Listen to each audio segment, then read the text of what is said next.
What's up? Hi. This is tight, man. I'm actually I'm visiting. This is the first time I really got to hang out in Cali, and I love it. The weed is amazing.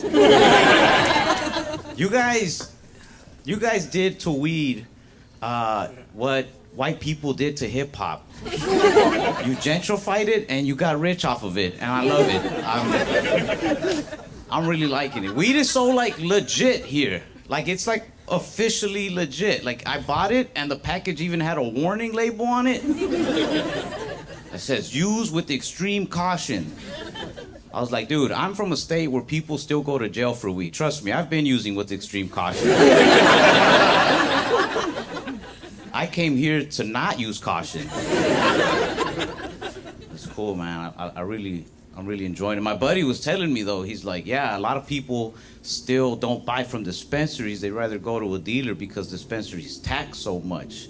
So there's actually been an increase in drug dealers' profits, you know, which proves like the only thing us Americans hate more than drug dealers is paying taxes. At least we know where the dollar's going, right? Mexico. Nah. But it's cool, man. Texas has not legalized weed. We've been asking them to, and they just gave us more guns. We legalized open carry. We were like, we just want to carry weed. They're like, how about carry a bazooka? I was like, I don't want to. It's like, no license needed. We don't need a license. We just carry guns out in the open. But I like California style better. You guys were like, let's make it easier for people to smoke weed.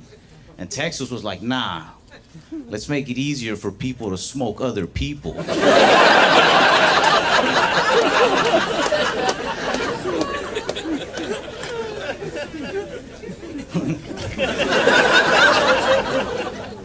Actually, a while back, I had two friends go to prison for selling drugs.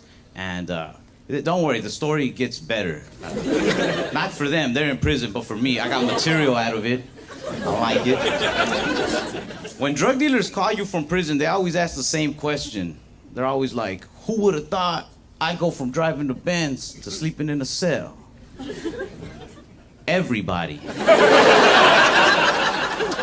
That's why we asked you to stop.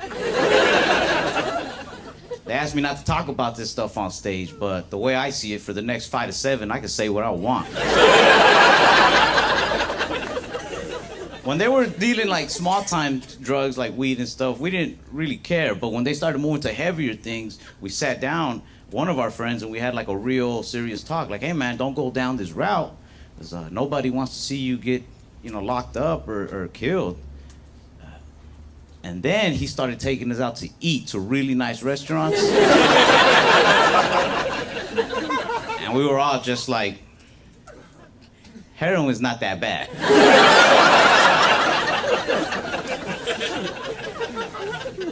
No, but they went that route, which was crazy. One of my buddies, I think the only one left, I guess, he stayed on the straight and narrow.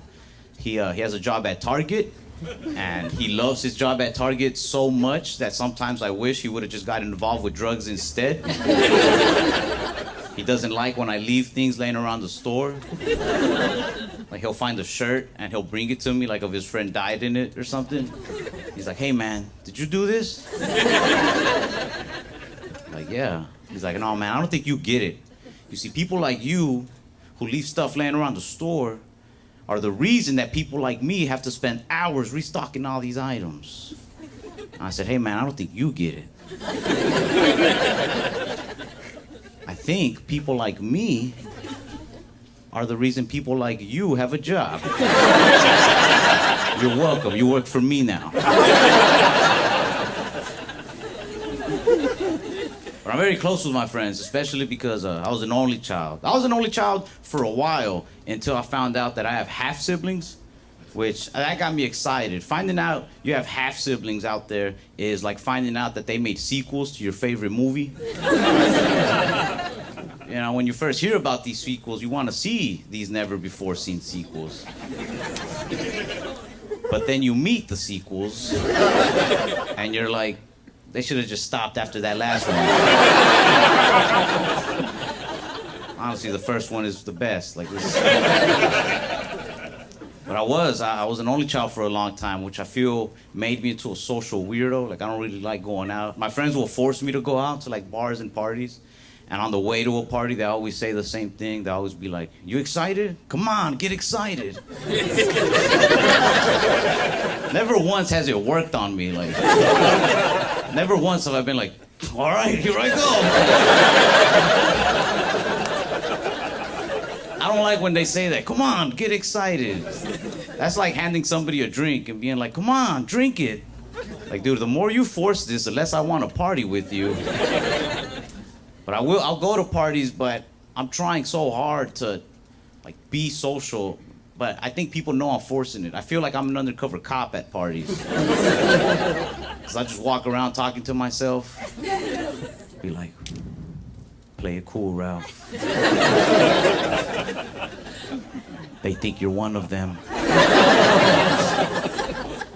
And then somebody will walk up and be like, "Hey, you know where the restroom's at?" And I'll be like, I didn't want to be here. Walk to my car like, you blew it. I'm not very big on the whole social media thing either. People don't do strange things on there often, but sometimes they get a little too social, and I'm like, I'm out. Like I pull the plug on Instagram, and it'll be normal stuff. It'll just get a little too weird to me. Like this guy messaged me. He was like, "Hey man, I saw you posted a picture eating pizza, and I wanted to ask you, where'd you get that pizza at?" And I didn't say anything right away, so he sent a follow-up message. He was like, "Hey man, I hope you're not planning on ignoring me." I was like, I wasn't, but now that you said the creepiest message ever, I'm deleting my Instagram. Sometimes people just get straight weird. Like one guy sent me a message on Instagram and I never opened it. So then he sent me the exact same message again on Facebook. That's like if you hit on a girl, she rejected you, and then you went home and changed your shirt and hit on her again. Now you're just weird in two different colors. I see a lot of girls post their Cash App on Instagram. Yeah, they won't even post naked. They'll just post their Cash App like, "Hey, in case anybody wants to send money." Which I don't think there's anything wrong with that. There's just this one girl that I didn't like. She posted her Cash App, and then under it said, "Don't be one of those lame guys who only sends like $4. I didn't even know her, but that made me so mad. I sent her a message. I was like, "Hey, I'm gonna need my $4 back."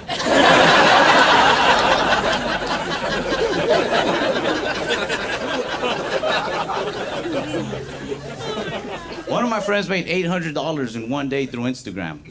Yeah, she doesn't post naked or anything. So I'm proud of her for making that money, but I don't know why I'm proud exactly.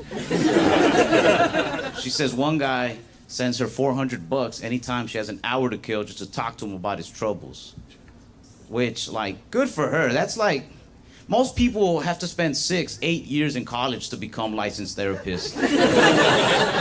She skipped it. Her license is like a cute selfie and her cash tag under it. That's her therapy license. That's the equivalent of going straight to the NBA right out of high school. That's why, don't get me wrong, I definitely do believe men, women equals. I just don't think we're equal all the time. If I had to bet money on a dunking contest, well, I'm sorry, I'm gonna put my money on men.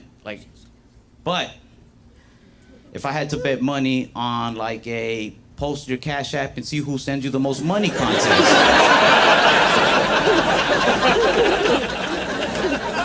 I've already given the women my last $4.